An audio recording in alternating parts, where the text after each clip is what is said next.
একটা বিকেল আকাশ কালো করে এসেছে। বৃষ্টি শুরু হয়েছে হঠাৎ, জোরে। রাস্তায় লোক কম, শুধু ছাতা মাথায় কয়েকজন ছুটছে। একটা ছেলে, নাম রাহাত, একটা ছোট ছাতা নিয়ে দাঁড়িয়ে আছে বাসস্টপের কাছে। তার শার্ট ভিজে গেছে কাঁধ পর্যন্ত। সে একা, মনটা একটু ভার। হঠাৎ একটা মেয়ে, নাম মায়া, দৌড়ে এসে তার ছাতার নিচে ঢুকে পড়ে। দারুণ ভিজে গেছি, একটু থাকতে পারি? তার গলায় হালকা হাসি, কিন্তু চোখে একটা অদ্ভুত চমক। রাহাত প্রথমে চমকে যায়। হ্যাঁ, অবশ্যই। কিন্তু তার হাতটা ছাতাটা শক্ত করে ধরে, যেন ভয় ভয় পাচ্ছে কিছু একটা ভেঙে যাবে।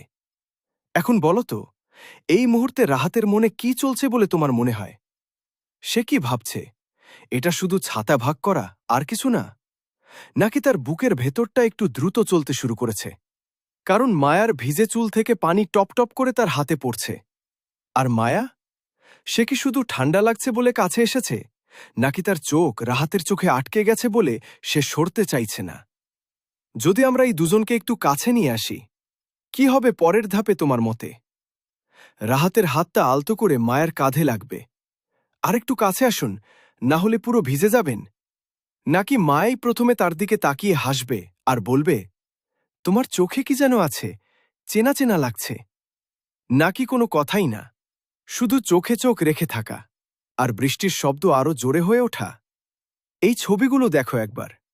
এর মধ্যে কোনোটা তোমার মনে হয় এই দুজনের মুহূর্তের সবচেয়ে কাছাকাছি? পরের পর্বের জন্য সাথে থাকো।